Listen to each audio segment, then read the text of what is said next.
warahmatullahi wabarakatuh.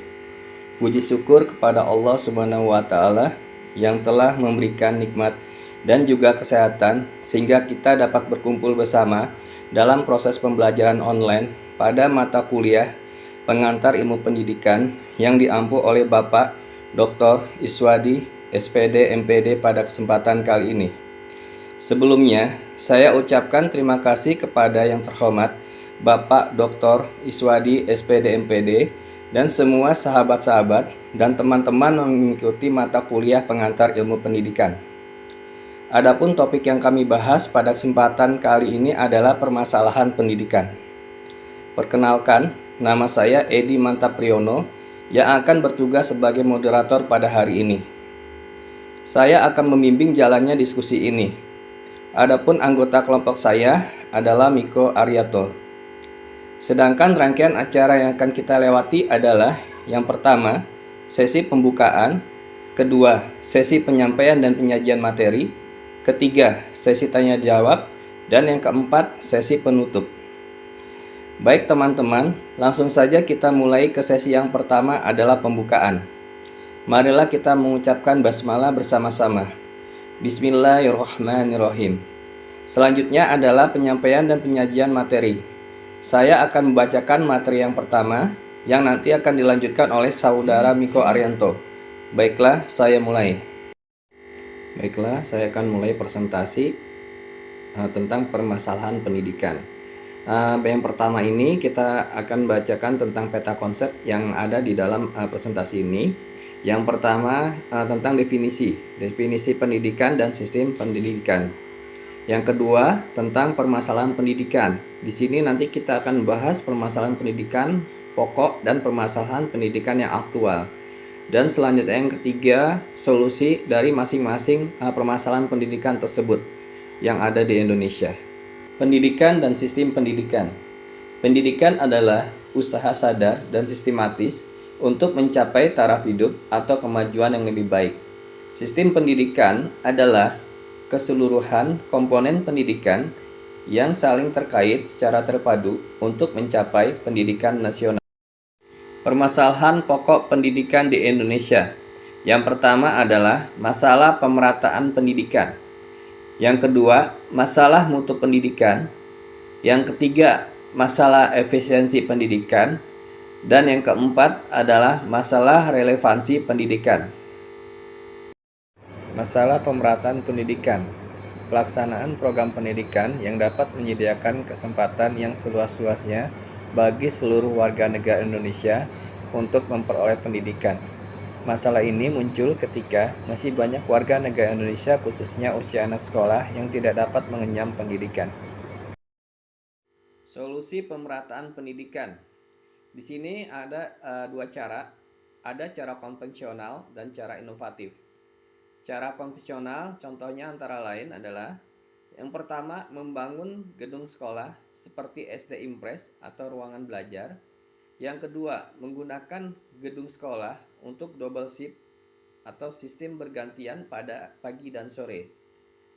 Cara inovatif contohnya antara lain adalah dibentuknya SD kecil pada daerah terpencil. Yang kedua, sistem guru kunjung. Yang ketiga, SMP terbuka. Yang keempat, kejar paket A dan B. Dan yang kelima, belajar jarak jauh. Masalah mutu pendidikan. Pendidikan yang bermutu yaitu pelaksanaan pendidikan yang dapat menghasilkan tenaga profesional yang berkualitas sesuai dengan kebutuhan negara dan bangsa pada saat ini. Peningkatan mutu ini diarahkan kepada peningkatan mutu masukan dan lulusan, proses, guru, sarana dan prasarana, dan anggaran yang digunakan untuk menjalankan pendidikan. Solusi mutu pendidikan. Yang pertama, seleksi yang lebih rasional. Yang kedua, pengembangan kemampuan tenaga pendidikan melalui studi lanjut. Yang ketiga, penyempurnaan kurikulum. Yang keempat, pengembangan prasarana yang menciptakan lingkungan yang tentram untuk belajar. Yang kelima, penyempurnaan sarana belajar seperti buku paket dan media pembelajaran. Yang keenam, peningkatan administrasi manajemen khususnya yang mengenai anggaran. Masalah efisiensi pendidikan. Masalah efisiensi pendidikan mempersoalkan bagaimana suatu sistem pendidikan menggunakan sumber daya yang ada untuk mencapai tujuan pendidikan. Jika penggunaannya hemat dan tepat sasaran, maka dikatakan efisiensinya tinggi. Jika terjadi sebaliknya, efisiensinya berarti rendah. Solusi efisiensi pendidikan. 1. Meningkatkan anggaran pendidikan. 2. Menjaring siswa-siswa yang memang memiliki potensi, kemudian memberikan bantuan pembiayaan pendidikan agar tetap dapat melanjutkan sekolahnya dan tetap dapat menikmati fasilitas pendidikan. 3. Meningkatkan kualitas guru atau dosen. 4. Penataran bagi para pengelolaan satuan pendidikan tentang administrasi dan segala sesuatu tentang pendidikan. Masalah relevansi pendidikan. Masalah ini berkenaan dengan rasio antara tamatan yang dihasilkan satuan pendidikan dengan yang diharapkan satuan pendidikan di atasnya, atau institusi yang membutuhkan tenaga kerja, baik secara kuantitatif maupun secara kualitatif. Solusi masalah relevansi pendidikan.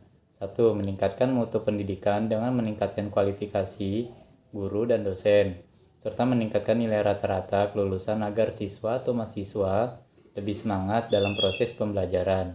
2. Menambah jumlah jenis pendidikan di bidang kompetensi atau profesi sekolah kejuruan untuk menyiapkan tenaga siap pakai yang dibutuhkan. 3. Meningkatkan kualifikasi institusi dengan melakukan penilaian secara lebih rutin apakah program yang dijalankan institusi tersebut telah memenuhi kriteria sebagai institusi yang siap mencetak siswa-siswa yang berkompeten. 4. Kerjasama dengan masyarakat industri. 5. Penyesuaian kurikulum dengan kebutuhan lulusan. Permasalahan aktual di Indonesia yaitu ada 3. 1. Masalah kurikulum. Yang kedua, masalah peranan guru. Yang ketiga, masalah pendidikan dasar 9 tahun. Solusi permasalahan aktual di Indonesia. Yang pertama, tenaga kependidikan perlu diberikan perhatian khusus. Yang kedua, pemilihan siswa atas kelompok yang akan melanjutkan belajar ke perguruan tinggi dengan yang akan terjun ke masyarakat. Yang ketiga, untuk pelaksanaan pendidikan dasar 9 tahun, apalagi jika dikaitkan dengan gerakan wajib belajar, perlu diadakan penelitian secara meluas. Baiklah, materi yang saya presentasikan sudah selesai. Selanjutnya saya serahkan kepada moderator. Demikian tadi presentasi kelompok kami. Mari kita mengucapkan hamdalah alhamdulillahirabbil alamin. Saya sebagai moderator mohon maaf atas kekurangan dan terima kasih untuk perhatiannya. Wassalamualaikum warahmatullahi wabarakatuh.